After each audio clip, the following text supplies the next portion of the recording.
kalau di stoik tadi fokusnya kan mungkin dalam tanda petik ya, kenyamanan diri, ketenangan diri, kebahagiaan diri.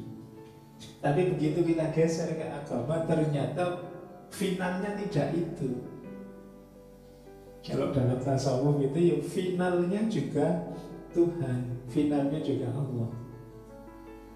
Jadi obatnya ya Allah, tujuannya ya Allah.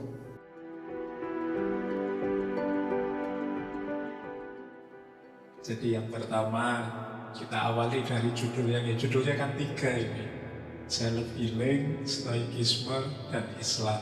Ini dunia akhirat semuanya dibahas. Baik, self healing ya, isu ini belakangan populer di kalangan akademisi, di wacana-wacana umum, teman-teman juga di medsos dan lain sebagainya. Karena memang begini, saya beberapa kali membaca artikel itu, tingkat depresi, tingkat galau anak-anak muda hari ini itu meningkat drastis. Saya nggak tahu yang hadir malam hari ini ada yang masuk kategori itu atau tidak. Jadi banyak yang mengalami disorder, jadi banyak mengalami masalah kejiwaan oleh berbagai hal. Bahkan mungkin oleh hal yang tidak kita duga-duga sebelumnya. Misalnya dulu orang anggap kurang informasi itu sebagai kelemahan, maka orang solusinya kok ya yang banyak informasi. Ternyata banyak informasi, banjir informasi juga malah masalah. Ya termasuk berhubungan dengan stres, studi kan, berhubungan dengan hidup sehari-hari kan, berhubungan macam-macam. Ternyata banyak informasi itu kadang malah membuat bingung. Ya, antaranya ya saya kasih contoh, misalnya hari ini banyak orang melakukan self-diagnosis. Jadi ngobati dirinya sendiri, mendiagnosis dirinya sendiri padahal tidak ahli. Terus stres karena dewe, pusing sedikit saja terus, jangan-jangan stroke ini ya, jangan-jangan. Karena seringnya baca gejala-gejala stroke adalah yang pertama pusing, yang kedua terus kita self diagnosis, terus stres sendiri, terus muncul penyakit beneran namanya psikosomatis. Itu dari ranah kesehatan. Dari ranah pendidikan misalnya, saya nggak perlu menyebut betapa bingungnya teman-teman hari ini dengan situasi pendidikan. Ya pendidikanmu sendiri, ya pendidikan secara institusional, secara nasional. Kemarin ada banyak yang mengeluh ke saya itu, Pak, saya menyesal sekali Pak, cepat-cepat lulus. Kenapa? Karena begitu saya lulus dulu, kok sekarang aturannya nggak pakai skripsi. Padahal kemarin saya nyusun skripsi itu stresnya luar biasa, mohon pating lah, kok enak saya lulus tiba-tiba sekarang tidak ada skripsi. Nah ini salah satu contoh. Terus gonta-ganti kurikulum dan lain sebagainya. Apalagi kamu stres dengan dosen pembimbing lah, dengan apa, banyak yang curhat-curhat begitu. Jadi ada banyak momen, ada banyak situasi keseharian hari ini yang itu membuat generasi hari ini terus jadi tidak tangguh. Muncullah istilah yang mungkin teman-teman yang muda tidak suka, istilahnya generasi stroberi. Jadi generasi hari ini itu seperti stroberi, indah kalau dilihat di luar, tapi rapuh di dalam. Stroberi itu kan dalamnya mudah hancur, meskipun kalau digambar, kalau dilihat, kalau pakai hiasan di gelas itu kan indah. Nah, kondisi semacam ini kemudian memunculkan banyak gejala-gejala mental disorder, yang itu sebenarnya sebagian besar obatnya dari diri kita sendiri. Itu yang nanti disebut self healing. Jadi membereskan cara hidup kita, jadi tidak dari luar tapi obatnya dari dalam. Itulah mengapa kemudian gagasan-gagasan seperti stoikisme ini terus masyhur hari ini, populer. Buku filsafat teras itu kan membantu banyak menyebarkan ide stoikisme itu. Saya tidak tahu sudah cetak ulang berapa puluh kali dan masih bestseller sampai hari ini. Saya di banyak sesi diskusi juga tema paling banyak yang harus saya bahas tahun-tahun belakangan ini dua. Yang pertama itu tadi tentang stoikisme, ketenangan jiwa. Yang kedua tentang cinta. Itu semuanya tema perennial itu. Dua tema yang paling banyak saya bahas ketika yang undang teman-teman mahasiswa. Nah itu paling tidak menggambarkan situasi hari ini ketika banyak orang gelisah, banyak orang jiwanya mencari pegangan, mencari jalan untuk ketenangan dan lain sebagainya. Dan memang stoikisme seputar itu yang dibahas, yang diajarkan. Itulah mengapa kemudian banyak orang yang tertarik dengan kajian ini. Saya di beberapa podcast juga membahas tema ini. Sampai apa? Makanya tidak usah heran teman Pak Faiz tidak pakai teks atau naskah menulis kadung hafal, karena terlalu sering dibahas. Semoga malam hari ini kita tegaskan lagi beberapa idenya, beberapa isunya. Baik, saya lanjutkan Mas Adi. Jangan lihat saya kayak terpesona gitu. Baik, saya lanjutkan ya. Ya, self healing ya. Ya karena memang kenapa sih kok dari diri penyakit itu kan jenisnya 3. Ada disease, ada illness, ada sickness. Disease itu ya penyakitnya sendiri. Jadi kalau sampean misalnya, oh tekanan darahnya 150 itu, ya itu akar penyakitnya namanya disease. Tapi ada illness. Illness itu yang kita rasakan. Ada orang yang tensinya 200 tapi masih santai, cengenges misalnya. Tapi ada yang tensinya baru 130 sudah merasa pusing, merasa berat. Ini namanya illness. Ada orang yang 3 hari tidak makan masih santai saja, yang penting merokok. Ada yang telat sarapan saja rasanya kayak tidak makan berhari-hari. Ada yang begitu. Itu tanggapannya terhadap fakta rasa sakitnya. Ini namanya illness. Jadi illness juga menentukan. Ada generasi yang rapuh tadi, mungkin daya illnessnya juga tinggi, sehingga sakit sedikit rasanya kayak sakit yang berat. Kalau yang ketiga namanya sickness. Kalau sickness itu kesepakatan tentang apakah ini sakit beneran atau sebenarnya normal saja. Ya misalnya dokter-dokter belajar teori kesehatan ini itu, oh kalau 120 normal, 130 sudah mulai tidak normal tensi itu. Ini kesepakatan. Nah ini yang sakit. Nah berarti apa? Ada andil diri kita dalam rasa sakit, termasuk illness tadi. Jadi apalagi penyakit yang berhubungan dengan mental. Disitulah menarik kemudian kita masuk ke tawaran-tawaran dari salah satu aliran filsafat yang kita kenal sebagai stoikisme. Yang memang dulu yang awal mengajarkan itu filosof namanya Zeno. Zeno ini dari Sitium, dari sekitar 300 tahun sebelum Masehi. 300 tahun sebelum Masehi itu berarti 3 abad setelah Sokrates. Sokrates 600-an tahun sebelum Masehi. Tapi stoikisme ini salah satu aliran filsafat yang paling lama diterima, karena dia nanti mengalami 3 generasi. Setelah generasinya Zeno dan kawan-kawan, ada generasinya Panaeteus dan kawan-kawan, itu sekitar 100 sebelum Masehi. Dan nanti dipungkasi oleh generasi yang kita akses biasanya generasi ketiga ini, Marcus Aurelius, Seneca dan kawan-kawan, itu dari generasi ketiga. Yang itu sampai sekitar 180 tahun setelah Masehi. Jadi sampai sekitar 2 abad setelah Masehi. Jadi durasinya panjang, dari 300 tahun sebelum Masehi sampai 180 tahun setelah Masehi. Itu kalau di Timur Tengah itu antara eranya Nabi Yunus sampai Nabi Zakaria. tiba-tiba inget itu, meskipun roto tidak nyambung.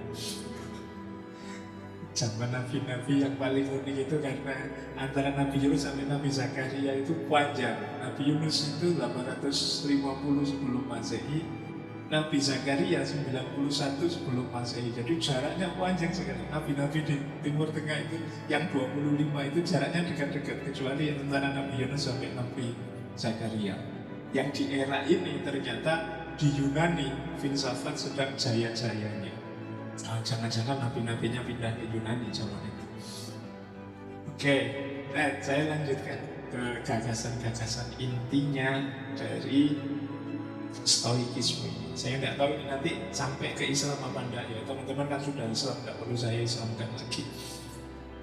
Saya fokus ke Stoikismenya.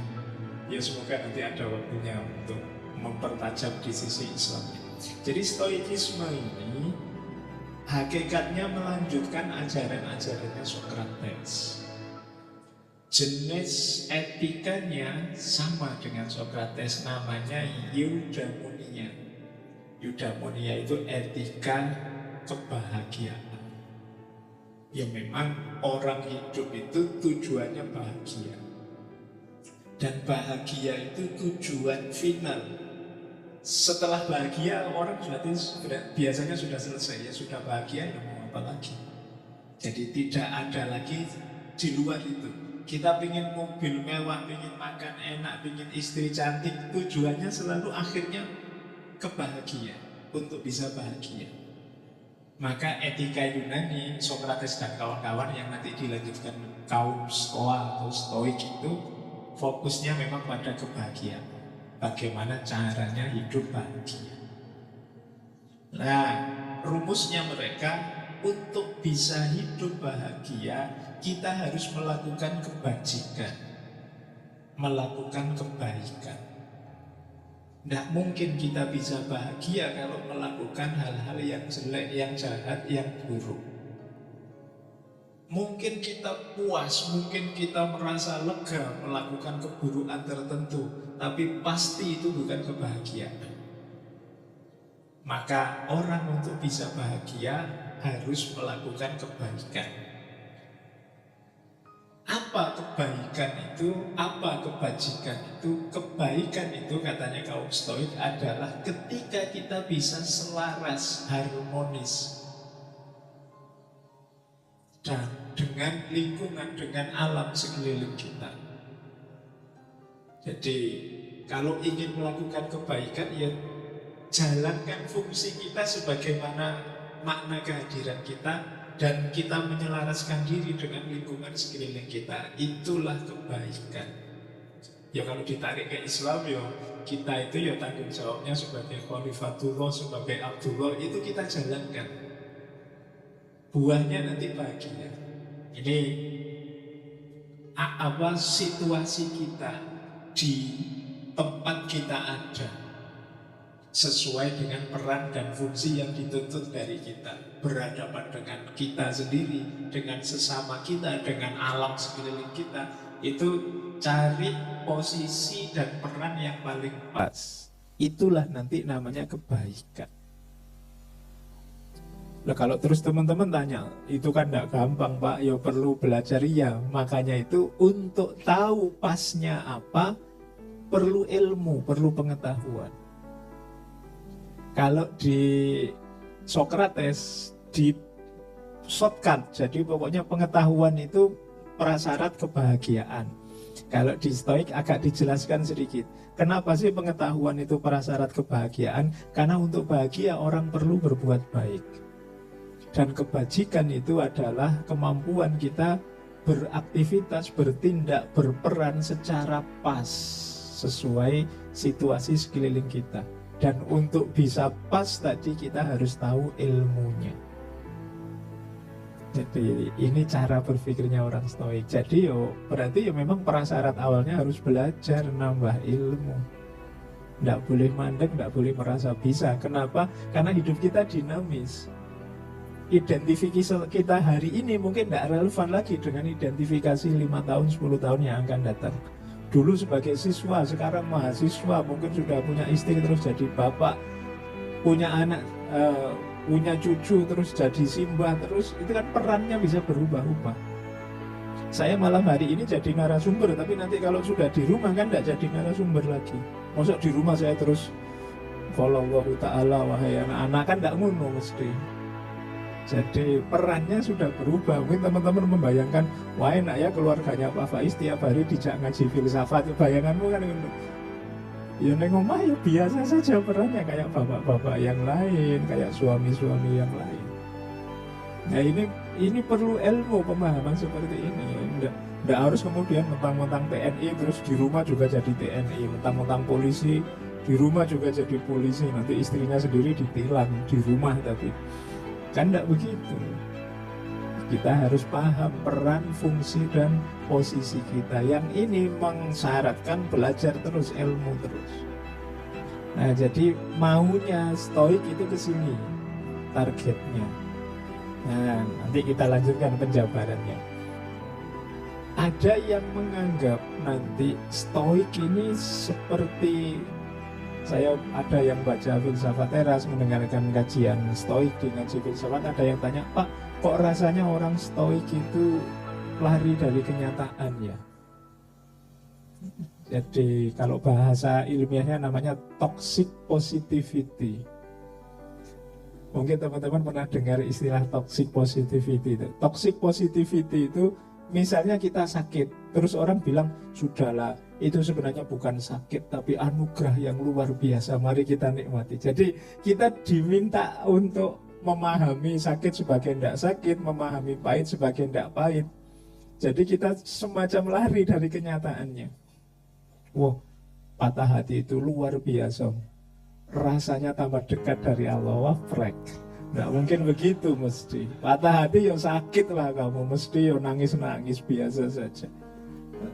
Nah, ini namanya toxic positivity. Kan banyak itu motivator-motivator yang arahnya ke toxic positivity. Kita diminta berpikir positif terus, padahal ya pahit, ya kamu nangis-nangis, ya stres, ya junggel-junggel.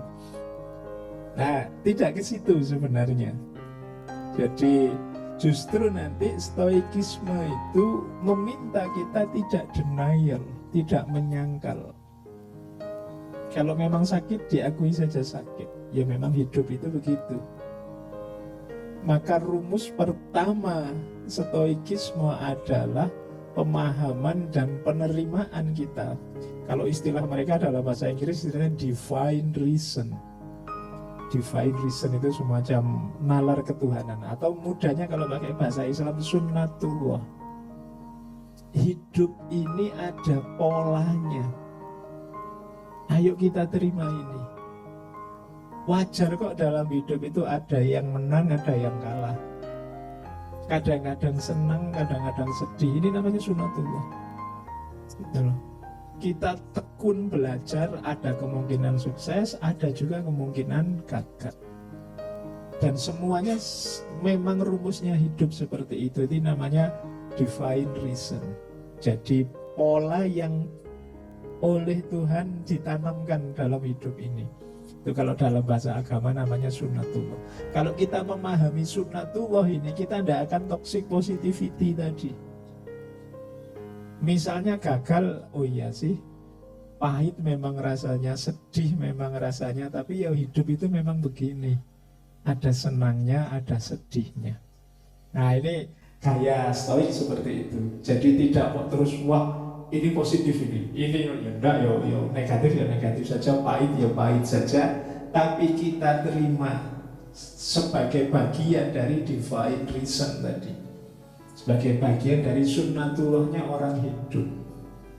Nah ini perilaku pertama yang banyak dijelaskan oleh para tokoh stoik.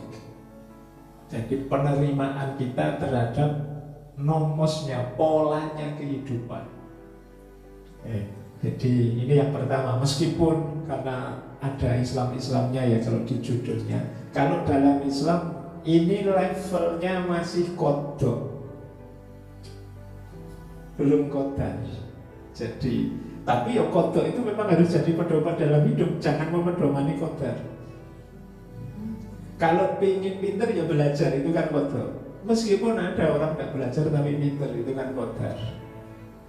Sesuai kehendaknya Allah yang kadang-kadang memang luar biasa untuk tidak membuat kita putus asa. Tapi ini kan nggak bisa jadi pedoman. Kita loncat dari rantai 30-nya hotel itu ya secara kotor ya pasti tewas.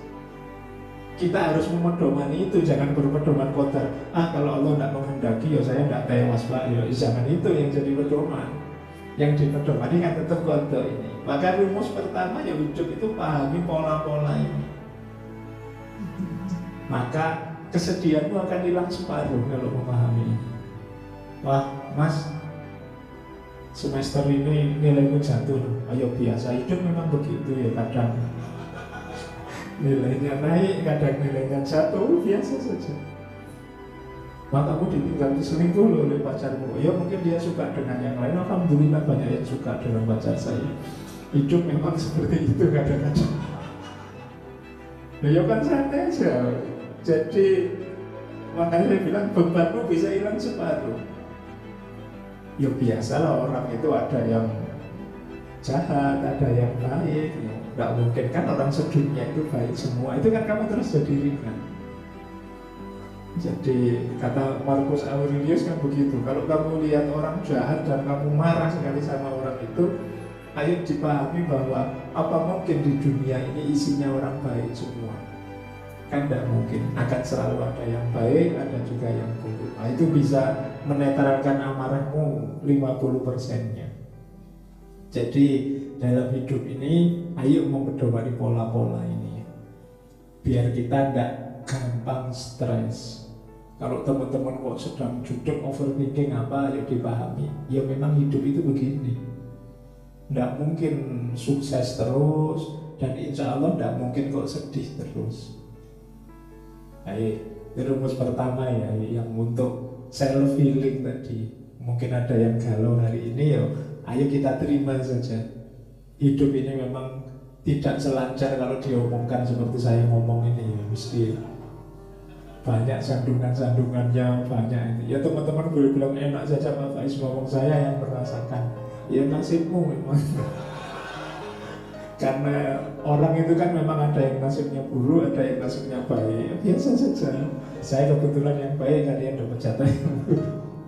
Jadi dinikmati saja situasi. Hidup ini memang begitu rumusnya. Jadi rumusnya orang hidup yang dalam agama disebut sunnatullah. Yang pertama itu. Yang kedua, penting juga kita sadari kalau dalam gagasan-gagasannya kaum Stoik, peran pikiran. Jadi masalah itu bisa ringan, bisa berat. Hidup kita itu bisa indah, bisa suram. Sebagian besar peran dari pikiran. Pikiran kita itu kerjanya tidak selalu memahami, tapi juga memaknai. Kalau sekedar memahami, teman-teman lihat barang ini, ya kesimpulannya ini alat telekomunikasi kan begitu saja. Tapi kan teman-teman nggak berhenti di situ, selalu memaknai. Memaknai itu kita menempelkan pemahaman versi kita. Mungkin kita bilang, wah inilah yang merusak generasi muda Pak. Nanti ada yang memaknai, ini loh yang memudahkan hidup hari ini. Barangnya satu, tapi maknanya bisa banyak. Itu dari mana? Dari pikiran kita. Jadi ketika pikiran kita bekerja, dia tidak sekedar memahami, tapi juga memaknai. Kalian tadi lihat saya, teman-teman lihat saya begitu maju ke sini itu kan tidak sekedar, oh itu Pak Faiz ke depan. Itu mesti di kepalaku komentarnya macam-macam, ya tidak keluar saja. Mungkin yang baru lihat saya, oh ternyata kecil ya, lebih kecil dari bayangan saya. Oh ternyata bisa macam-macam, versimu sudah itu makna. Nah, kita menghadapi peristiwa apapun juga seperti itu. Fenomena yang dihadapi mungkin sama, tapi pemaknaannya bisa jauh berbeda, tergantung cara berpikir masing-masing orang. Saya tadi ada berita kemarin ada tabrakan antara bis Eka dan Sumber itu ya. Dan banyak orang bilang, wah jangan naik bis itu karena mesti kecelakaan. Loh, itu pemaknaan versimu. Saya ada teman yang memaknanya berbeda. Oh justru asik naik bis itu, justru uji nyali, latihan keberanian, macam-macam pemaknaannya. Jadi kita membayangkan maknanya hanya itu yang pas, lu bisa banyak maknanya. Jadi itu berarti apa? Hidup kita banyak tergantung pada pikiran kita. Di sesuatu yang mungkin bagi orang lain berat, bagi yang lainnya bisa, itu sangat menyenangkan.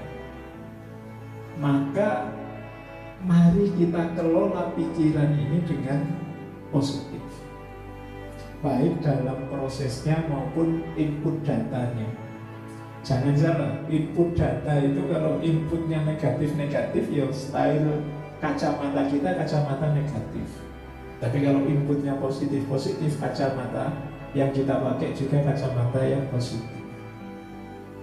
Misalnya teman-teman tiap hari nonton pola yang pornografi, yang gambar-gambar, yang video-video, tiap hari nonton itu, ya mindsetmu tidak jauh-jauh dari situ. Kalau lihat lawan jenis pikirannya ke situ terus. Tapi kalau mindsetmu apalah gitu ya, makanya hari ini kan ini loh orang ini kok dikit-dikit agama kan, saya kemarin ada yang mengeluh begitu. Itu karena ya inputnya seperti itu. Lihat apa-apa selalu ini halal apa haram ya, jangan-jangan kira-kira apa sudah ada label halalnya ini kan. Pokoknya kenapa inputnya seputar itu, maka menanggapi realitas juga tidak jauh-jauh dari situ. Termasuk ada sampai hari ini kan masih banyak yang anggap filsafat itu haram. Besok mau saya daftarkan di MUI minta sertifikasi halal biar nggak dikritik lagi, karena mungkin dianggap halal kalau sudah ada sertifikasinya. Nah ini urusan mindset, urusan pikiran. Jadi maka hati-hati mengelola pikiran kita, karena itu nanti jadi worldview kita, cara pandang kita terhadap dunia. Ketika cara pandang kita terhadap dunia terbentuk, disitulah nanti pola tindakan kita lahir. Orang yang menganggap dunia ini isinya jahat-jahat semua, ya mungkin dia cenderung menjauh dari dunia. Tapi yang menganggap dunia ini asik-asik saja, mungkin dia ingin semakin terlibat dalam dunia. Ini hubungannya dengan mindset.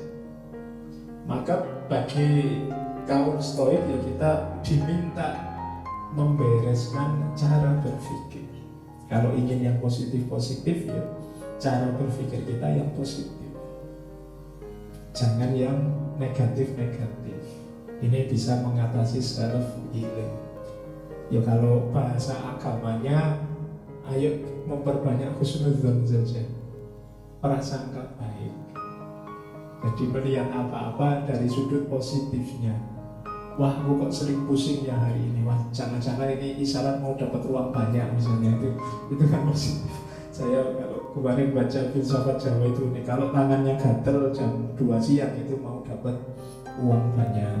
Tapi kalau gatelnya pagi hari itu berarti alamat mau sakit. Kalau gatelnya menarik, kalau orang Jawa namanya ilmu titen. Nah ini kan menarik cara mengolah, cara berpikir menanggapi hidup ini. Jadi yang kedua itu dari stoikisme. Jadi meminta kita untuk kalau ingin tentram, kalau ingin tenang, kuncinya ya di pikiran. Kalau ingin sembuh pun kuncinya di pikiran. Banyak yang orang sebenarnya sudah sehat tapi merasa sakit. Ada enggak di sini yang rutin minum obat? Ada enggak yang langganan Paramed? Iya, saya enggak berani nyebut obat yang mahal-mahal lah yang levelnya.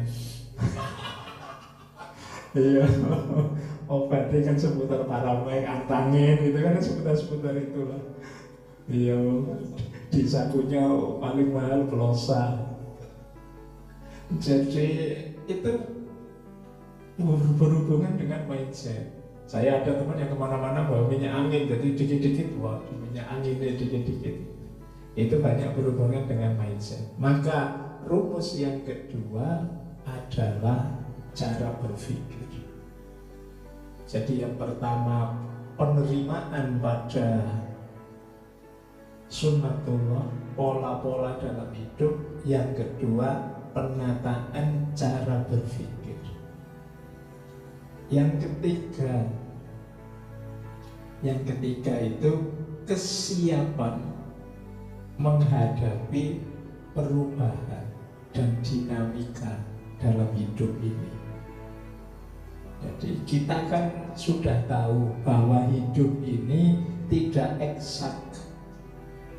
Bahkan ilmu-ilmu eksakta pun hari ini kan kena perspektif kuantum lah, perspektif apa lah, yang itu tidak se-eksak kemarin-kemarin. Jadi tidak ada dalam hidup ini yang sepasti itu. Maka kalau ingin hidupmu nyaman, tenteram, ya mentalmu harus siap. Saya akan belajar serius, semoga besok lulus dengan nilai yang baik. Tapi ya saya akan siap seandainya harapanku tidak terpenuhi. Karena dalam hidup ini tidak selalu yang saya inginkan terpenuhi. Nah, ini berarti apa? Kesiapan jiwa kita menghadapi perubahan-perubahan dalam hidup. Jadi dengan asumsi bahwa hidup kita itu tidak sepasti, tidak seeksak yang kita inginkan. Ini kelihatannya gampang kalau diceramahkan gini, tapi dijalani tidak sesederhana kalimatnya. Tapi kalian harus berusaha karena memang faktanya hidup itu seperti itu. Kalian sudah pacaran 5 tahun, bayangannya ini mesti nanti pasangan hidup saya. Ternyata setelah lulus ditinggal dong. Sudah capek-capek bikin skripsi. Iyo, begitu lulus kok terus tiba-tiba diambil orang. Nah, lumayan kamu 5 tahun jaga jodohnya orang. Nah, tapi ya itulah hidup. Jadi tidak selalu selurus bayangan kita. Jadi tidak se-eksak prediksi kita. Kalau mental kita sudah siap menghadapi itu, insya Allah tidak terlalu berat self healingnya. Ya biasa Pak, memang hidup itu begitu. Tidak selalu seperti harapan kita, itu bagian dari sunnatullah memang begitu. Ya tinggal saya beri makna baru saja yang lebih positif. Alhamdulillah saya ditinggal, berarti saatnya ganti yang lain. Nah itu kan lebih positif daripada kamu tidak menerima kenyataan. Karena memang prosesnya orang yang sedang bermasalah itu kan, kalau secara psikologi kan 5. Biasanya yang pertama memang denial. Orang mengalami yang pahit itu biasanya memang menyangkal. Kalau sudah menyangkal biasanya terus negosiasi. Negosiasi itu ya, semoga bukan aku, seandainya aku pun semoga tidak separah itu, semoga ini tidak beneran, semoga ini hanya mimpi. Itu kan fase-fase negosiasi. Terus kalau negosiasinya gagal, biasanya di situ muncul depresi. Nah, kuncinya di depresi ini, kamu tambah berat atau bisa recovery. Kalau sudah mengalami, merasakan ini, teman-teman harus cepat-cepat self healingnya. Setelah itu baru penerimaan. Jadi prosesnya panjang. Makanya dengan filosofi yang ditawarkan kelompok stoik tadi mungkin bisa jadi lebih ringan. Jadi stoikisme itu sistem filsafat yang diterima semua pihak, dari raja sampai budak. Marcus Aurelius itu kaisar, Epictetus itu mantan budak. Tapi dua-duanya filosofinya stoik. Jadi memang stoik tidak menawarkan gagasan-gagasan besar yang jelimet, yang rumit, tapi lebih praktis. Dalam konteks etik tadi, ketika orang ingin mengejar kebahagiaan. Sudah berapa tadi? 3. Masih terus mas? Kalau terus saya lanjutkan. Terus ya, yang keempat, menghadapi problem mentalmu, penting juga kita berani mengikuti, kalau bahasa sederhananya ya, suara hati kita, apa yang kita inginkan. Jadi kalau memang tidak cocok, ya bilang saja tidak. Kalau setuju, ya bilang setuju. Itu lebih membahagiakanmu daripada kamu pura-pura, yang itu menyulitkanmu dan menyulitkan juga orang lain. Kalau setuju bilang saya setuju, tapi kalau yang lain tidak setuju, ya mau gimana lagi? Itu kan kamu lebih lega daripada kamu pura-pura setuju padahal tidak setuju. Temanmu juga bisa memposisikan sikapnya, bisa ngatur lakunya, karena dia tahu sebenarnya teman kita yang satu ini kemarin tidak setuju sih. Itu kan bisa lebih menjaga perilaku dan tata katanya biar tidak menyakiti dan lain sebagainya. Jadi justru lebih meringankan yang lain kalau kita objektif, jujur dengan diri kita sendiri. Kalau suka, bilang saja suka, nggak apa-apa, dia urusan ditolak kan tinggal cari yang lain. Daripada bawa empet-empet, bawa pendam-pendam, nggak berani ngomong, terus kalah disik ditembak liane nangis. Jadi mending sudah jelas ditolak, alhamdulillah tidak apa-apa, berarti saatnya kan. Itu kan lebih nyaman untuk hidupmu daripada kamu overthinking bulat sejak semester 1 sampai semester 5, maju mundur harus. Kamu kalah cepet. Jadi antara yang cakep dan berani tetap lebih menang yang berani. Iya. Tapi kan dia puas, sementara yang cakep overthinking sampai lulus. Oke ya, jadi jujur dengan dirimu sendiri. Kalau tidak bisa, bilang saja tidak bisa. Kalau tidak mampu, bilang tidak mampu. Kalau mampu ya jangan malu-malu mengekspresikan diri. Jadi ini lebih membahagiakanmu. Jangan ragu untuk bilang tidak kalau memang tidak. Pada siapapun, mungkin juga kadang-kadang ya dengan orang tua, karena memang ada generasi kan sama orang tua itu kadang-kadang ya ditampilkan saja isunya. Kalau memang Pak, Bu, sebenarnya saya itu pinginnya begini, agak tidak sesuai dengan keinginannya Bapak Ibu, tapi ya monggo lah diskusi, kita beda keinginan, itu kan enak daripada sampean menipu diri sendiri. Jangan-jangan orang tuanya juga kalau ngerti anaknya, wah ini anakku ini mengorbankan keinginannya demi aku, itu ya orang tua sakit juga kalau ngerti seperti itu. Maka rumus keempat, jujurlah dengan dirimu, sampaikan apa yang kamu inginkan. Rumus yang kelima untuk self healing, menghadapi masalahnya teman-teman semua, adalah kesadaranmu dan penerimaanmu bahwa ideal-ideal hidupmu tidak selalu bisa terpenuhi. Jadi ini kritik pada orang yang idealis.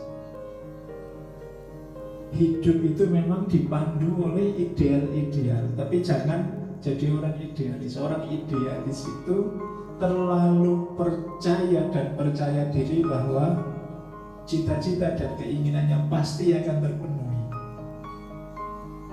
Ini biasanya jatuhnya ketika gagal lebih sakit, karena seorang idealis tidak menyediakan ruang yang memungkinkan dia sadar bahwa ya mungkin saja yang saya inginkan itu tidak seperti yang saya, hasilnya tidak seperti yang saya bayangkan.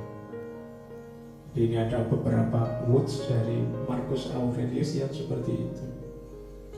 Misalnya tadi yang sempat saya singgung, idealisme kita bahwa kita harus memperjuangkan kebenaran atau kebaikan sampai titik darah penghabisan. Ini ideal yang luar biasa, tapi tetap kita harus sadar sepanjang sejarah belum pernah ada dunia ini bersih sama sekali dari keburukan dan kejahatan. Maka kalau kita kukuh dengan idealisme kita yang semacam itu, kadang-kadang kita terus kecewa. Saya sudah berjuang dari muda sampai tua seperti ini Pak, ternyata masih banyak kejahatan, ternyata masih banyak. Itu karena kita tidak memberi ruang kemungkinan bahwa ya hidup ini tidak semulus bayangan kita. Akan selalu ada yang baik dan yang buruk, akan selalu ada yang indah dan tidak indah. Itulah hidup. Maka idealisme yang berlebihan kadang-kadang justru menjerat kita. Maka kelompok Stoik ini meminta kita untuk lebih realistis menerima situasi, bahwa kadang-kadang ya ada senang, ada susah, ada gagal, ada menang. Jadi ini 5 tips yang menurut saya secara umum ditawarkan oleh Stoikisme untuk meringankan beban kita. Karena kadang-kadang kita itu lebih banyak dipermainkan oleh diri kita sendiri dibandingkan dipermainkan oleh yang ada di luar diri kita. Jadi pikiran-pikiran kita sendiri, cara hidup kita sendiri, gaya hidup kita sendiri, yang itu kemudian membuat kita drop sendiri. Mungkin di sini ada yang hobinya insecure, hobinya overthinking, apalagi ya istilahnya anak-anak hari ini itu kan sebenarnya ada di pikiranmu semua. Jadi berat badannya naik sedikit sudah insecure, kemudian apalah sedikit-sedikit insecure, nanti ada masalah sedikit overthinking, dipikir terus padahal sudah tahu bahwa tidak ada jalan keluarnya, sih tidak mampu saya pikir, tapi ya dipikir terus. Itu namanya overthinking. Diakui saja, wah saya tidak mampu, nggak selesai. Tapi kamu bulat di situ terus. Maka kaum Stoa dari Stoikisme menyarankan kita sederhananya buat yang realistis, bahwa dalam hidup ini ya memang tidak seperfect bayangan kita, akan selalu ada lubang-lubangnya, dan itu yang disebut sunnatullah, pola dalam hidup ini. Baik, mungkin nanti banyak dialognya, banyak curhatnya ya. Saya tambah satu lagi karena judulnya ada Islamnya. Nah, konsep-konsep dari Stoik tadi menurut saya luar biasa, dan pasti nilai-nilai yang ditawarkan tadi bisalah kita cari dalilnya kalau kita mau. Dasar dari keberagamaannya, hanya saja menurut saya akan lebih luar biasa lagi konsep-konsep Stoik ini kalau kita tambahi satu lagi variabel. Kalau dalam Islam kan tetap harus masuk variabel Tuhan yang tadi saya sebut qadar tadi. Jadi bahwa hidup ini memang ada pola-pola sunnatullahnya, tapi kadang-kadang pola-pola ini justru yang membuat kita terus jadi pesimis. Saya sudah terlanjur males-malesan Pak, mungkin masa depan saya suram misalnya. Jadi kan terus kita jadi pesimis karena polanya orang hidup begitu. Kalau kamu malas, kalau kamu tidak rajin ya kemungkinan masa depanmu suram. Tapi kalau dalam Islam ada satu variabel tadi, variabel Tuhan yang saya sebut qadar tadi. Ya mungkin masa depanku suram, tapi kalau Allah menghendaki apa sih yang tidak mungkin? Jadi kalau dalam agama itu kan enaknya ketika Tuhan masuk, terus apa yang tidak mungkin? Kan ada itu ayatnya, kalau Allah menghendaki seluruh dunia ini bisa beriman semua, kan begitu. Jadi kalau Allah menghendaki itu apa yang tidak mungkin? Dan itu istimewanya kalau konsep dalam agama termasuk Islam. Baik, saya minum dulu. Yang lain juga boleh minum. Kalau belum pesan.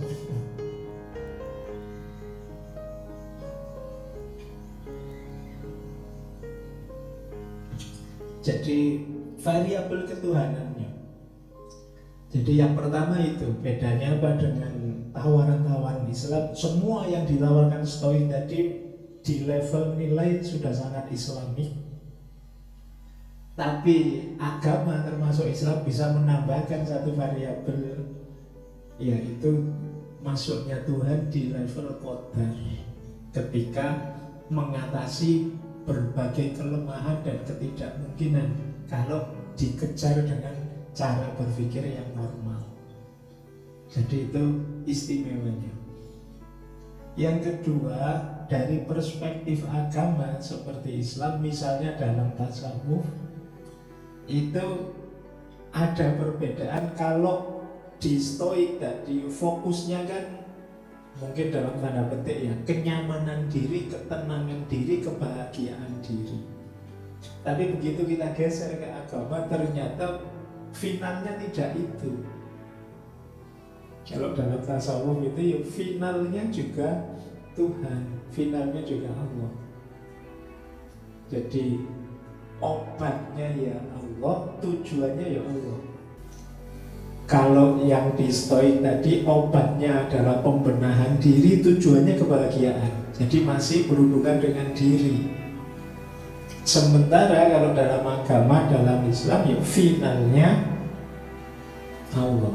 Makanya saya tiba-tiba teringat ada cerita, saya tidak tahu pasnya, tentang Robi'ah al-Adamiyah. Jadi satu ketika beliau ini sakit. Terus ada 3 orang sufi yang mengunjungi beliau. Ya sakit fisik ya. Kalau kalian tadi kan sakit mental. Tapi ini sama-sama sakit. Jadi sama-sama sakitnya. Kita analogikan saja, ya sama-sama sakit. Cara menyikapinya. Sufi pertama bilang begini, tidak bisa disebut seorang yang makomnya tinggi kalau dia tidak bersabar atas ujiannya Tuhan. Jawabannya Robi'ah, itu juga belum tinggi. Terus Sufi kedua bilang, tidak bisa disebut orang yang makomnya tinggi kalau dia tidak bersyukur atas ujiannya Tuhan. Ini sudah bersyukur loh, tapi kata Robi'ah juga belum tinggi itu. Oke, Sufi yang ketiga bilang, tidak bisa disebut orang yang makomnya tinggi kalau dia belum gembira dengan ujiannya Tuhan. Jadi dikasih ujian sakit fisik, kalau sakit mental malah gembira. Itu tetap belum tinggi, kata Robi'ah. Oh, 3 sufi ini terus mungkin setengah jengkel ya, kok dibantai semua itu loh. Padahal ini sudah luar biasa loh. Kamu sabar, kamu bersyukur, kamu gembira, dikasih ujian malah gembira. Tapi kata Robi'ah tetap belum tinggi. Terus mereka tanya, lah terus yang tinggi itu yang seperti apa?